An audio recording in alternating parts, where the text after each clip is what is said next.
You're listening to Got Your Six, Leadership Forged in Fire. I'm Dr. Traci, a retired U.S. Army officer turned business strategist. This is where I bring real talk, real leadership lessons, and battle-tested tools that shaped me as a leader and continue to shape the leaders I coach today. Each episode gives you clarity, courage, and the confidence to lead with intention. Whether the battles you face are in business, at home, or within yourself, let's lock in, get honest, and lead like it matters. Let me ask you something. I've been thinking about this quite a bit lately because my podcast is called Got Your Six. But I have a question for you. Who's got your six? Not who depends on you or who calls you when everything is falling apart. Who covers you? And if you had to sit with this question for a second, if you had to actually think about it and didn't just populate somebody's name in there, that's what this episode is about. And even if you did populate somebody's name in there, listen anyway, because this might give you some insight that you weren't thinking about before. Because somewhere along the way, you made a decision, maybe not out loud, maybe not on purpose, but you decided that being the strong one meant being the one who gives the coverage, not the one who gets it. And I want to talk about what that costs you.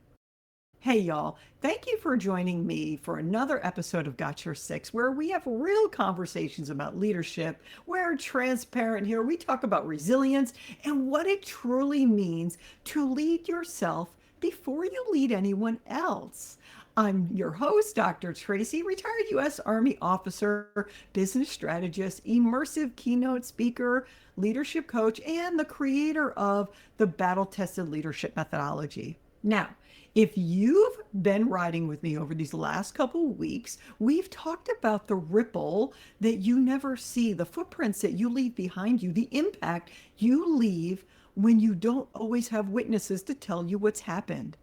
And then last week, I also sat down with this amazing person, Deetra, and we talked about her book called Serving Being a Superpower. So today, I want to ask you the question that nobody asks the person doing all the serving.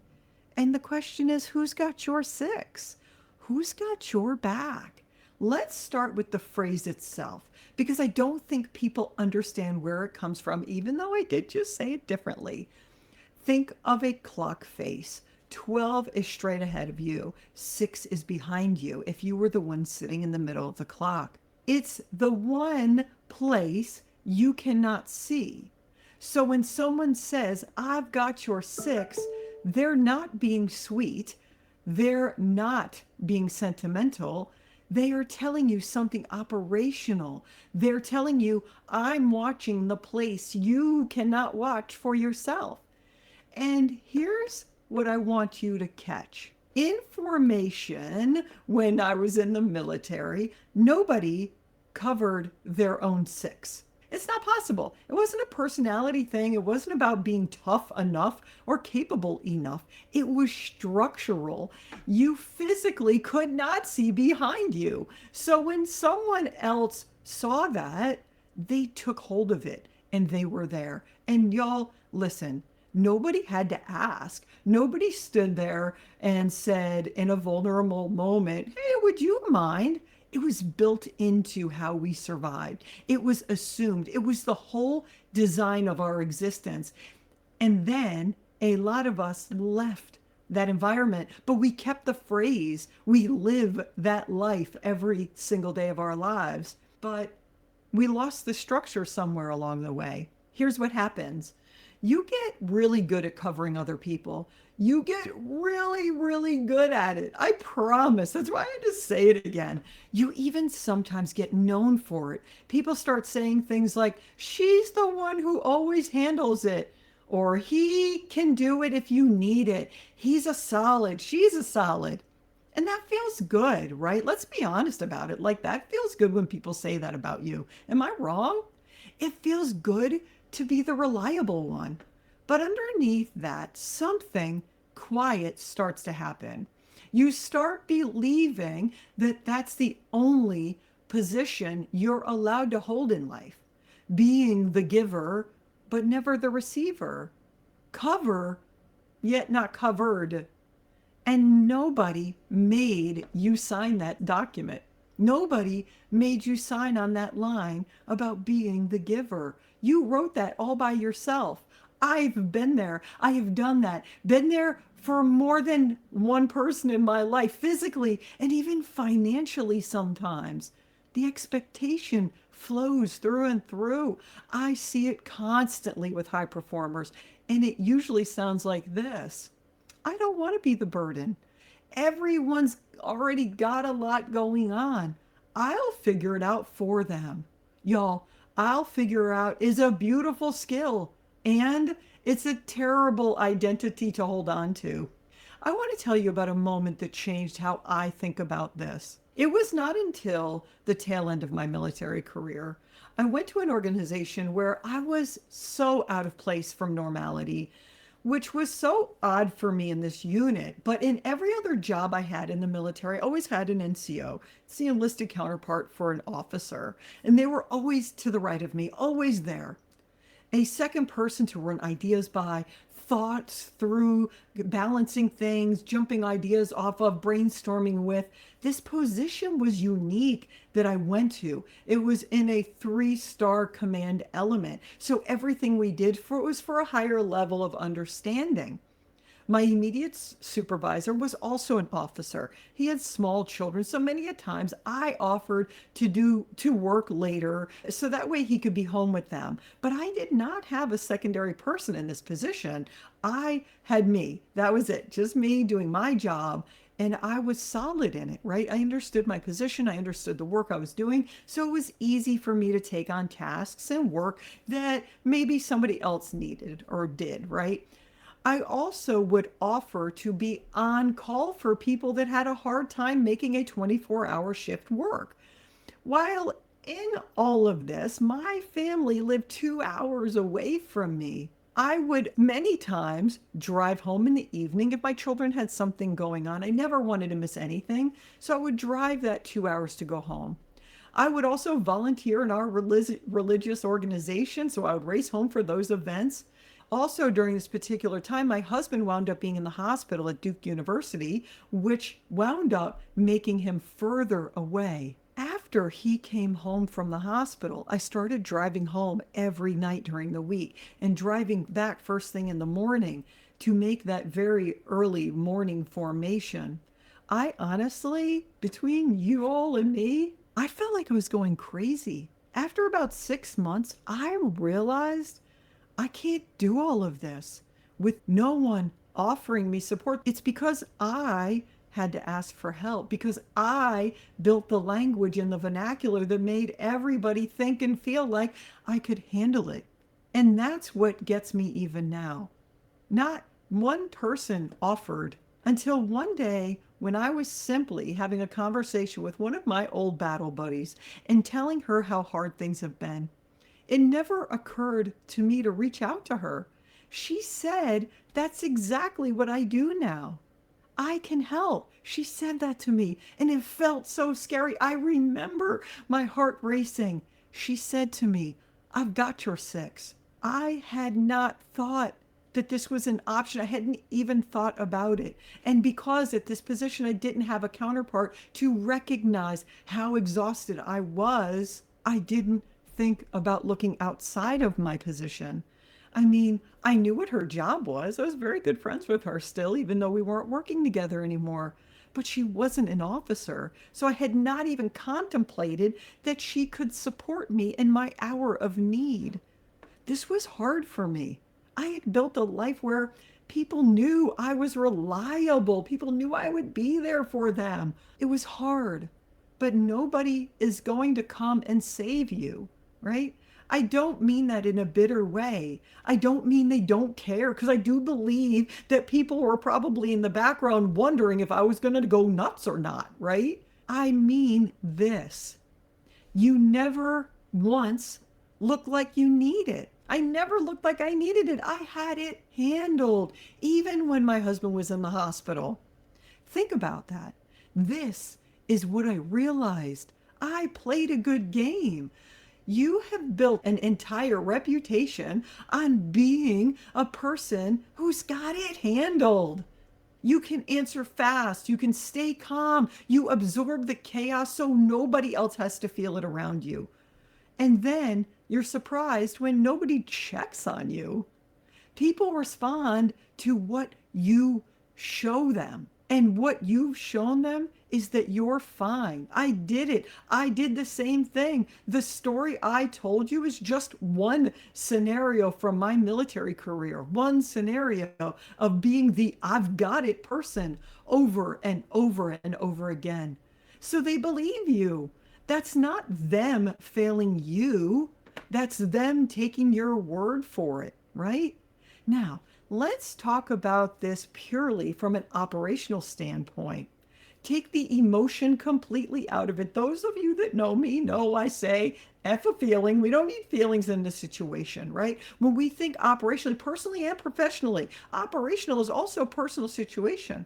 If you have a system, personally and professionally, and that entire system depends on one component never breaking, what do we call that? In the military, we call it a single point of failure. I tell people this all the time and they look at me like I'm crazy, but then it starts to register and they're like, oh my God, that's exactly what this is.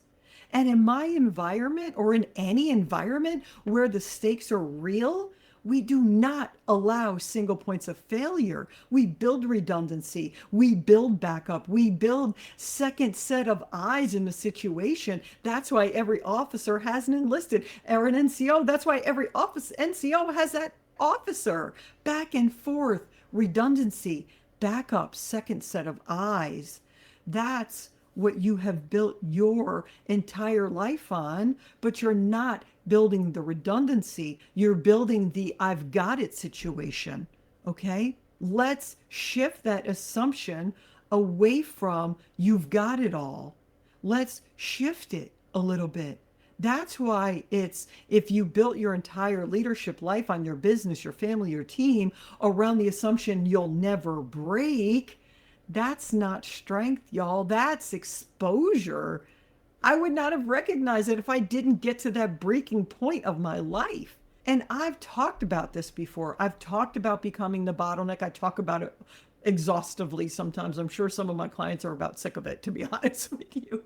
I talk about how the people around you just start adjusting to your mood inside of your leadership, personally and professionally. This is the same exact conversation, just pointed in a different direction.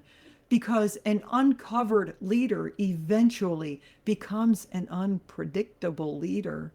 Not because you're weak. My people, please listen to me. It's not because you're weak. It's because you're carrying weight no relief and no second set of eyes can help you with. I work with a lot of business owners and senior managers. Actually, I work with a big realm of people, but the most of them, the majority, are business owners and senior managers, senior leaders who are in exactly this spot. I have one person that pops in my mind right away talking about this topic. She is amazing at her position. She does not want to push the burden on any of her employees. She takes position and hold of everything because she knows how much they are holding themselves and they are already overwhelmed. But when I ask her who she talks to, she goes silent because there's nobody, because they've never once put themselves in a position to be the one who needs something or needs someone. Now, I have to say this part carefully because it matters. Your team and your family cannot be your six. Those of you that know me know that I always say my husband's got my six, but hear me out on this one. He and I have been married for 30 years. It was not the 30 years that I would have said that. I know some of you love your people. I know some of you have built something real with them, but hear me. The people you lead with are not built to carry you. In the beginning of my relationship with my husband, he was not built to carry me, and it's not fair to them to hand it to them. When you unload on your team or your family and you let them see the full weight with no filter, no structure, you're not being authentic.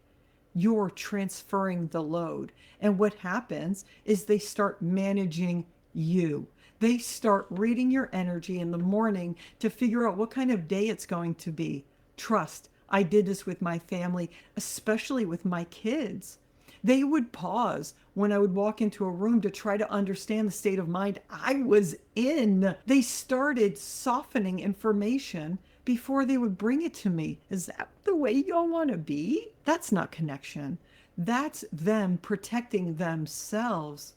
Your six has got to be outside of your immediate circle, at least until it becomes solid and you understand what you need. I know this is hard to hear. I recall a time I even went to my best friend. I had come back from a deployment and all of the moving pieces in my face were so hard to handle. But I always handled everything. I took it and I ran with it. So when I said to her, I think I'm suffering from depression, I was really having a hard time. She actually laughed, y'all. It echoes through my mind to this day. I mean, she was my best friend. She knew me better than anyone. But did she know me? Now, understand, I am not saying this person absolutely cannot be in your family or your best friend. Because if you were meant to ask me in this moment, if you came to me and said this in this season of my life, I would say the person that has my six is my husband. But I could not have said that 5 or 10 years ago because he was not in a position of holding me up.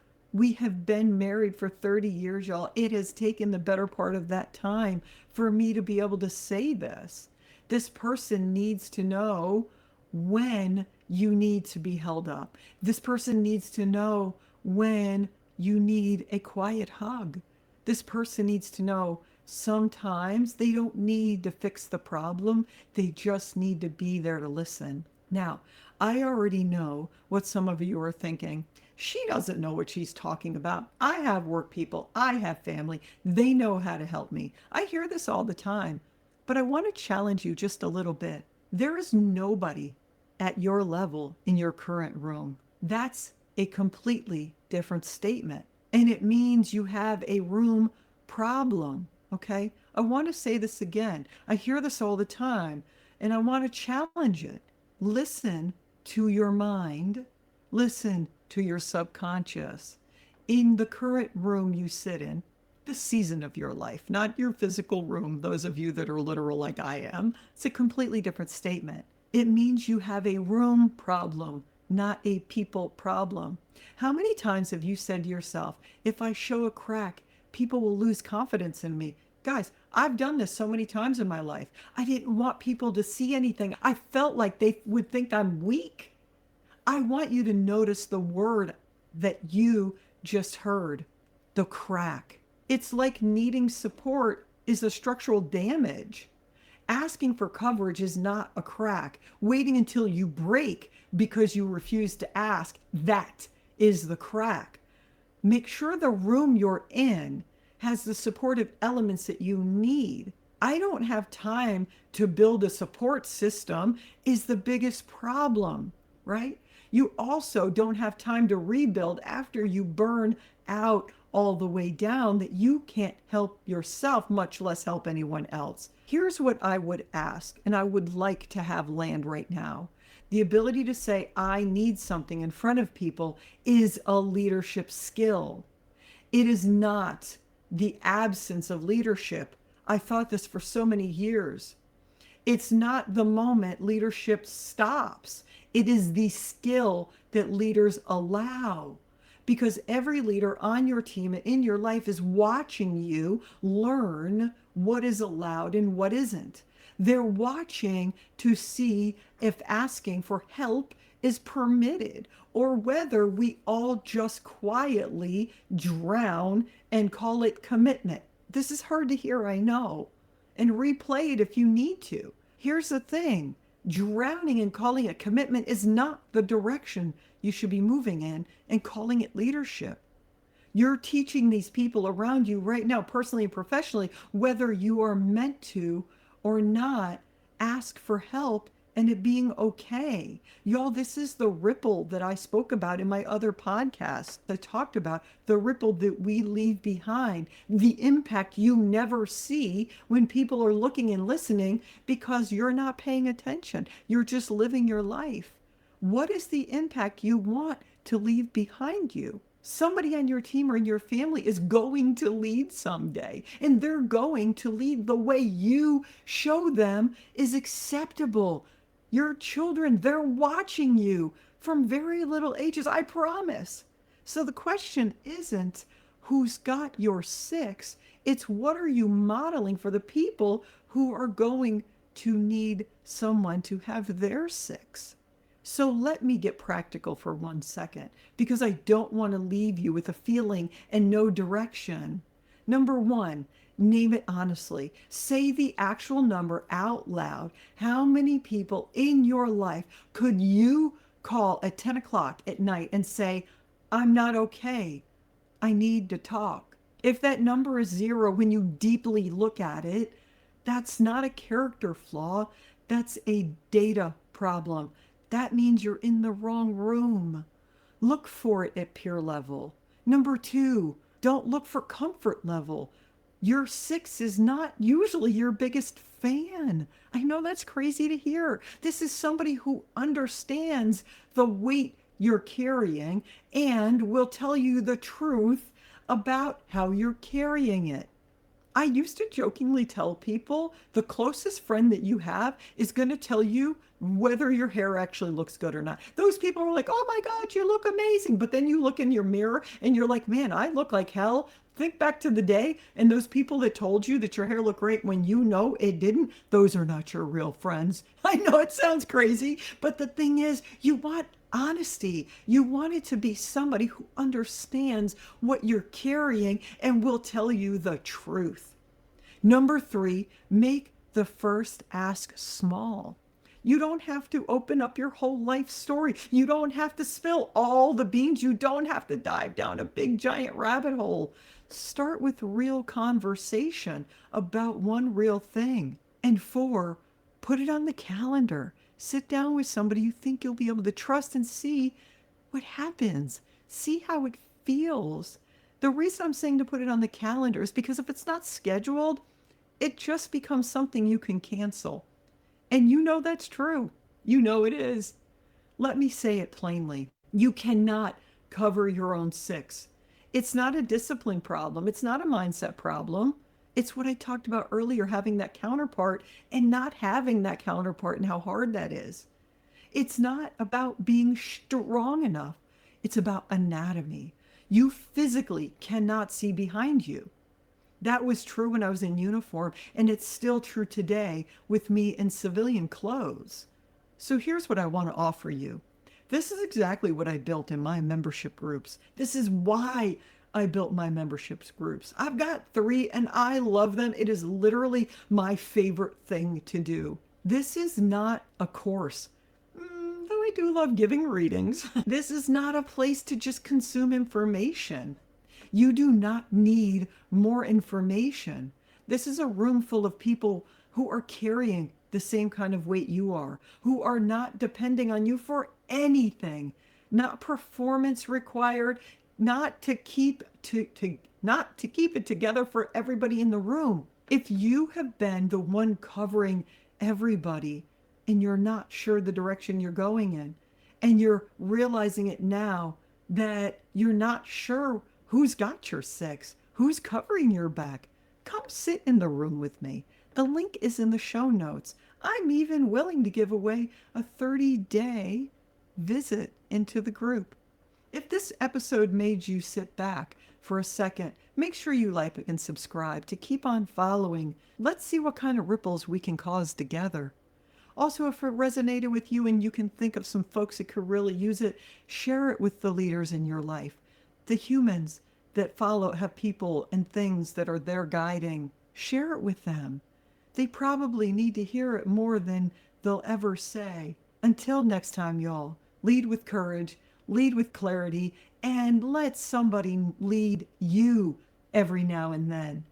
Take care of your people, take care of yourself, and as always, Y'all, I've got your six. Leadership isn't found in comfort, it's forged in fire. Life will test you. When you create stability through your choices, you don't just calm the chaos, you build momentum. Stay steady, stay strong, be decisive, and most of all, lead with intention. And remember, I've got your six.